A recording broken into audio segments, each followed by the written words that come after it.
bonjour docteur. Victor, c'est bien ça? Oui. Enchanté, entrez. Je vous en prie, asseyez-vous. Quelque chose vous tracasse? Non, c'est juste que je voyais pas du tout cette pièce comme ça. Ah bon? Oui. Oui, quand je me disais à Little, je voyais plutôt assis derrière un bureau. Ah, je comprends. Oui, je préfère recevoir mes patients ici, on y est plus à l'aise. Merci. Vous voulez un verre d'eau? Non, merci. Que puis-je faire pour vous? Je ne sais pas trop par où commencer. Peut-être par vous présenter. Qu'est-ce que vous faites dans la vie? J'ai été représentant pour une grande marque de soda depuis quelques mois. Vous étiez? Oui. J'ai été licencié la semaine dernière. Pour quel motif? Eh bien, c'est un peu la raison de ma venue. Ne vous sentez pas gêné. Je ne suis pas là pour vous juger. Sentez-vous libre de vous exprimer. D'accord. J'ai été licencié parce que je suis arrivé plusieurs fois en retard au travail. J'avais souvent du mal à me réveiller le matin. Je bois parfois un peu trop. D'accord. Lorsque vous dites un peu trop, de quelle quantité s'agit-il, mais à quelle fréquence? Ça dépend, mais la plupart du temps, quasiment une bouteille de whisky par jour. Parfois plus si je fais un apéro avec des amis. D'accord. Quand avez-vous commencé à boire de telles quantités?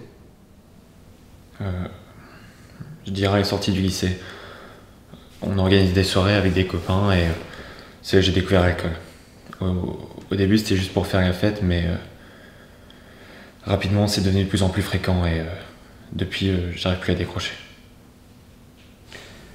C'était il y a combien de temps? Il y a 5-6 ans.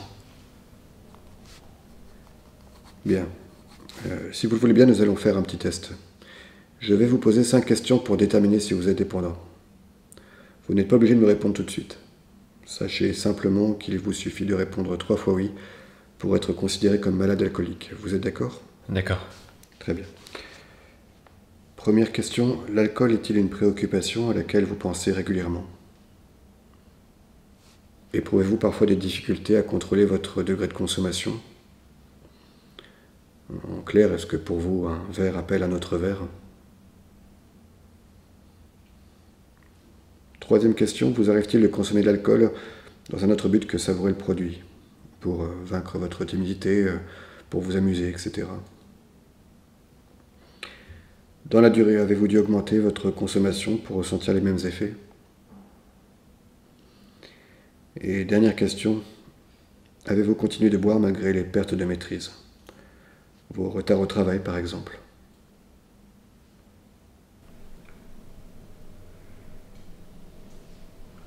Est-ce que vous avez obtenu 3 oui ou plus? Bien. Il semble donc que vous soyez effectivement dépendant. Donc, vous buvez toujours du whisky, c'est bien ça? Ouais. Mais pour être honnête, je prends un peu tout ce qui me tombe sous la main. Mais quand je suis seul, quand j'ai le choix, je préfère le whisky, oui. Pour quelle raison? Je ne sais pas trop. Mes copains étaient plus vodka au rhum, mais moi j'ai toujours été plus whisky. Et pourtant, je suis pas spécialement fan du goût, mais j'avais un oncle qui en buvait en fait, que j'aimais beaucoup et il était alcoolique. En fait, il s'était longtemps occupé de sa femme malade et quand elle est décédée, ça l'a détruit. Et il était assez drôle, toujours la bonne blague au bon moment et très intelligent aussi.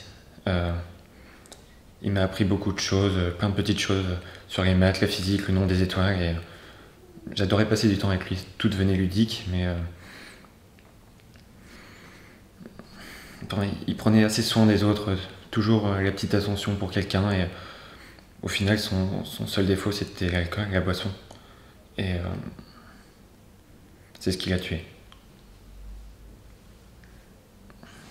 Ouais, peut-être qu'inconsciemment, je buvais du whisky pour y ressembler. Je sais pas. Qu'est-ce que vous en pensez? C'est possible. On fait parfois des choses pour ressembler aux gens qu'on admire.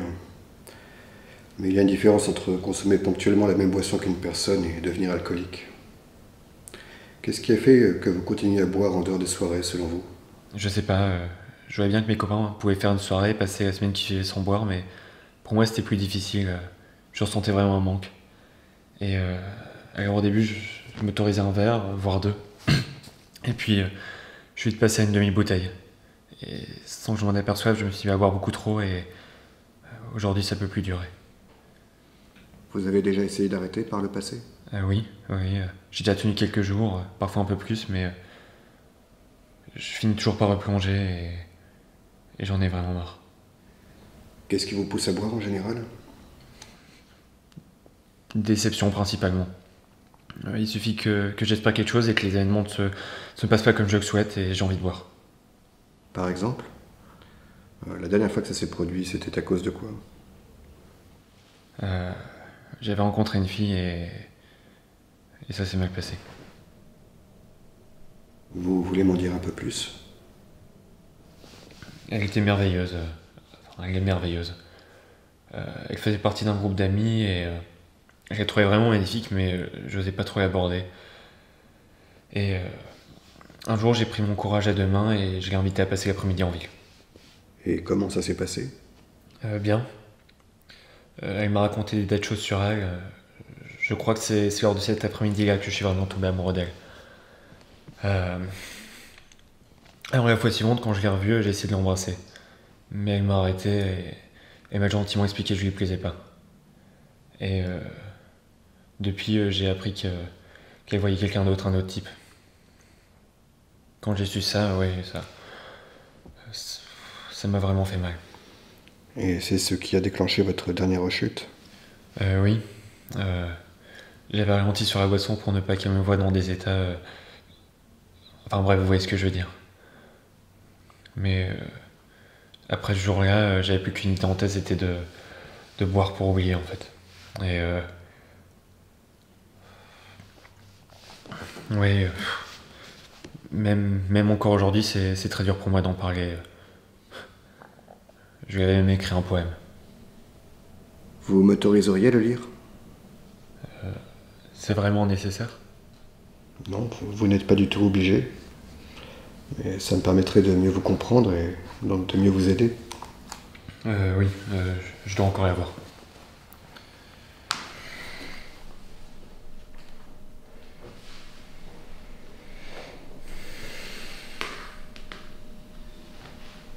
Voilà, tenez. Merci.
C'est très touchant. Vous l'avez montré à cette jeune femme? Non, j'ai pas eu le courage de le faire. Je comprends. Vous évoquez ces souffrances. Ce serait indiscret de vous demander de quoi il s'agit? Elle Elle avait perdu un enfant. Elle m'a raconté ça lors cet après-midi qu'on avait passé en ville à deux, justement. Et soudainement, elle me paraissait tellement fragile. Je voulais l'aider à surmonter sa douleur. Je sais pas pourquoi, c'était plus fort que moi. Peut-être parce que pendant ce temps, vous évitiez vos propres problèmes. Un peu comme votre oncle. Oui, c'est possible. Mais en tout cas, depuis, j'ai vraiment forcé sur l'alcool. Et j'ai raté plusieurs rendez-vous importants au travail. Et j'ai vraiment envie de retrouver une vie normale. Maintenant, et de m'en sortir, en fait, clairement. Et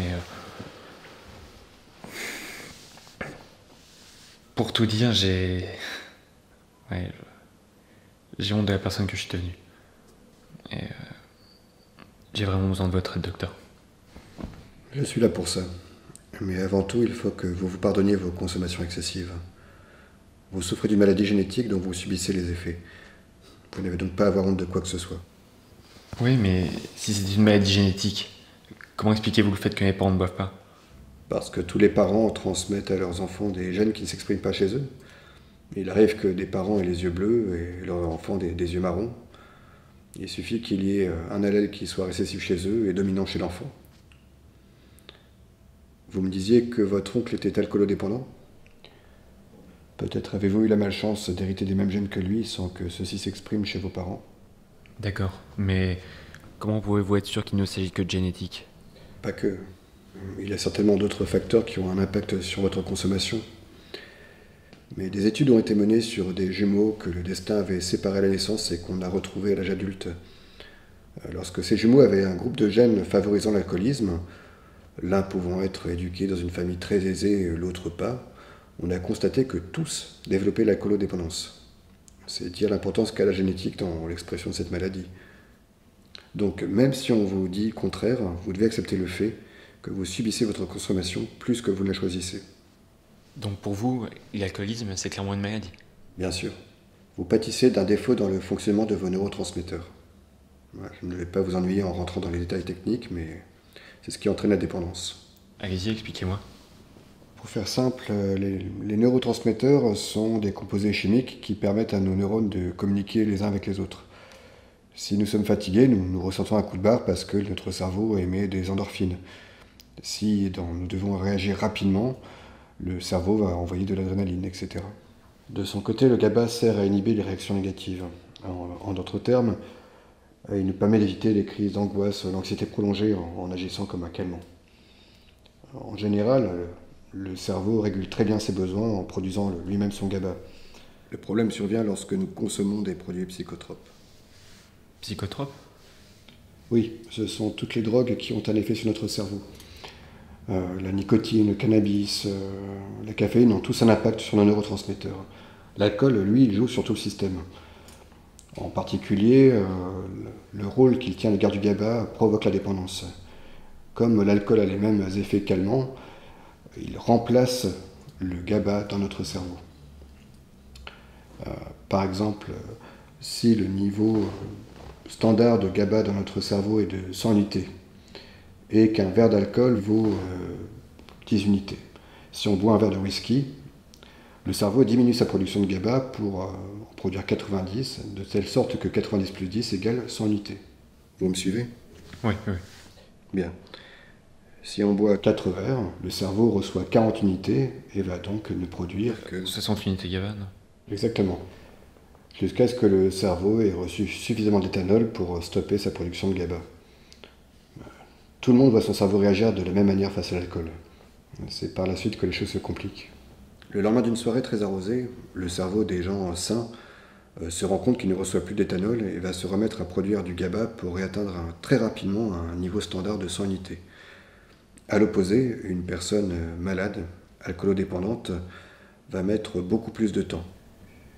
Je schématise, mais partant de zéro, il va se mettre à produire 20 unités la première journée, 40 la deuxième, 60 la troisième, etc. Et pendant ce temps, le patient souffre d'angoisse, d'anxiété, accompagné de tremblements, de troubles de la vision, de délirium très mince. C'est ce qu'on appelle l'état de manque. Durant cette période, soit le malade s'alcoolise jusqu'à ce que son taux de calmant retrouve un taux standard de 100 unités, soit il traverse une période de sevrage pendant laquelle il va subir tous ses symptômes, jusqu'à ce que son cerveau retrouve un niveau de production GABA de 100 unités. Ce qui peut prendre 2 à 3 semaines en fonction des personnes. D'accord, mais donc on peut sortir de l'alcoolisme? Bien sûr. Mais attention, après l'état de sevrage, si le patient reboit un verre d'alcool, que ce soit un jour, 6 mois, 10 ans après avoir arrêté de boire, son cerveau se souviendra aussitôt de l'époque où il était alcoolodépendant et arrêtera sa production de GABA. C'est un peu comme si on entrouvrait la porte de sa maison et qu'un torrent s'y engouffrait en détruisant tout sur son passage. C'est pourquoi le seul moyen d'éviter la maladie, c'est l'abstinence totale. Mais ça implique de ne plus jamais boire d'alcool. Plus une goutte. Pardonnez-moi, mais je crois que vous ne vous rendez pas compte de ce que ça représente. Si, croyez-moi. Je ne pense pas. Ça fait 5 ans que pour ainsi dire tous les jours je bois. Et vous voulez que du jour au lendemain j'arrête complètement? Excusez-moi, mais c'est impossible. Sans compter tous les repas de famille où on nous sert à boire, les soirées. Effectivement, certains patients rechutent. Et je vous assure que quelques-uns parviennent à rester abstinents. Vous me les présenterez. Vous en avez un devant vous. Vous voulez dire que vous étiez alcoolique? Je suis alcoolique. On ne perd jamais ce statut. Mais je suis alcoolique non pratiquant. Depuis combien de temps? Depuis 8 ans maintenant. J'ai commencé très jeune, vers 14-15 ans. Et puis le temps passe, les quantités augmentent. Mais à 30 ans, j'ai tout arrêté du jour au lendemain. Pourquoi? J'étais à la dérive. Et c'était surtout le seul moyen de voir mon fils après mon divorce. C'était difficile. C'est difficile. Mais arrêter de boire, c'est la meilleure décision que j'ai prise de toute ma vie. Et on vous a aidé? Bien sûr. C'est très compliqué de s'en sortir seul. Pour quelle raison? Disons que... Vous voyez, c'est évident d'escalader l'Everest parce que... je ne dis pas que c'est facile, mais c'est évident parce que c'est une montagne qui se tient là devant vous. Par contre, on ne peut pas voir notre alcoolisme. Du coup, on est là à gravir une montagne sans avoir aucune idée du chemin qui nous reste à parcourir. Mais c'est là qu'on a besoin des autres. C'est pour ça que des centres spécialisés existent, pour suivre une thérapie de groupe. Si vous y entrez, vous serez entouré par des gens qui vivent ou qui ont vécu la même chose que vous et qui ne porteront aucun jugement. Ce genre de soutien mutuel est primordial si vous souhaitez vous en sortir. Et comment ça se passe exactement? Vous passez 5 semaines dans un établissement entouré de soignants qui ont la même maladie que nous. Durant les 2 premières semaines, on vous aide à supporter le manque avec des médicaments. Ensuite, il s'agit de vous préparer à votre retour dans la société. Car le plus dur, ce n'est pas d'arrêter, c'est de ne pas reprendre. Mais je serai là pour vous soutenir et discuter de vos craintes éventuelles. Au dehors, vous pourrez également contacter les amis que vous aurez rencontrés au centre et éventuellement rejoindre un groupe d'entraide comme les alcooliques anonymes. Mais nous n'en sommes pas encore là. Je peux néanmoins commencer par vous inscrire dans un établissement curatif si vous le souhaitez. Je vais réfléchir. Est-ce que je peux vous donner une réponse dans les jours qui viennent? Quand vous voulez. L'important est que vous vous sentiez prêt. Quand vous le serez, prévenez-moi tout simplement. J'aimerais encore vous demander une chose. Bien sûr, allez-y. Vous n'êtes pas obligé de répondre, mais est-ce que vous avez encore parfois envie de boire? Hélas, oui. Je vous avouerai même que j'y pense quasiment tous les jours. Mais dans ces moments-là, je pense à toutes les choses que j'ai accomplies depuis que j'ai arrêté de consommer et ça me donne la force de résister. Malheureusement, on n'est jamais à l'abri d'une rechute. D'autant que, contrairement à d'autres psychotropes, l'alcool est une drogue sociale. C'est-à-dire? Eh bien, si vous buvez un verre d'alcool avant ou après un repas, personne ne vous fera la remarque. Alors que si vous allumez un joint, en dehors de certains milieux, on vous fera certainement la morale. C'est paradoxal car en France, chaque année, l'alcool tue 50 000 personnes contre 600 pour le cannabis. Je ne dis pas ça pour vous conseiller de fumer du cannabis, mais je souligne simplement le fait qu'il y a 2 poids, 2 mesures, car contrairement au cannabis, l'alcool est légal en France et dans de nombreux autres pays, alors qu'il est nettement plus nocif pour le corps et le cerveau en particulier. Mais dans ce cas, pourquoi l'État n'essaye pas d'empêcher les gens de boire de l'alcool? Je n'ai pas toutes les réponses. Il se trouve que l'État fait exactement le contraire et se rend même complice des alcooliers, en autorisant les publicités sur Internet, dans les magazines ou dans les abribus autour des lycées, car les jeunes sont des cibles prioritaires pour les vendeurs d'alcool. Tout cela constitue d'ailleurs un danger pour les alcooliques abstinents. Partout, on est assailli par les publicités, et même les gens nous invitent parfois lourdement à consommer, en particulier les autres alcooliques. Pourquoi ça? Parce que les personnes qui savent qu'elles boivent trop se rassurent en vous voyant boire également. Elles se disent qu'il y a pire qu'elles. C'est ce qu'on pourrait appeler l'effet miroir. Mais si elles voient que vous avez arrêté de boire, elles se sentiront coupables vis-à-vis de leur propre consommation et elles n'auront pas d'autre choix que de vous rejeter. Ça peut faire mal parce qu'il s'agit parfois d'amis très proches, mais il faut accepter ce genre de sacrifice. Comme vous le disiez, que ce soit au cours d'un anniversaire ou d'une quelconque soirée, il y aura toujours quelqu'un pour vous mettre un verre dans la main. Et c'est dans ce genre de situation qu'il faut à tout prix résister. Se battre à la fois contre nous-mêmes et contre les autres. Et vous y arrivez? Enfin, même lorsque vous vivez des moments difficiles? Il y a des jours où c'est un combat de tous les instants. On dit souvent que l'alcoolisme est la maladie des émotions.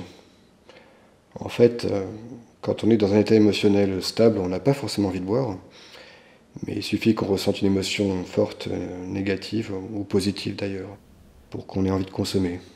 Or, on ne peut pas supprimer les émotions, elles font partie de la vie. Avec le temps, il faut apprendre à les gérer, à les apprivoiser, et se battre au quotidien pour ne pas rechuter. Je sais pas si j'en aurai à force. Nous allons tout faire pour ça. Dans un premier temps, je vous conseille vraiment d'envisager un séjour dans un établissement spécialisé. Ce sera la première étape vers votre liberté.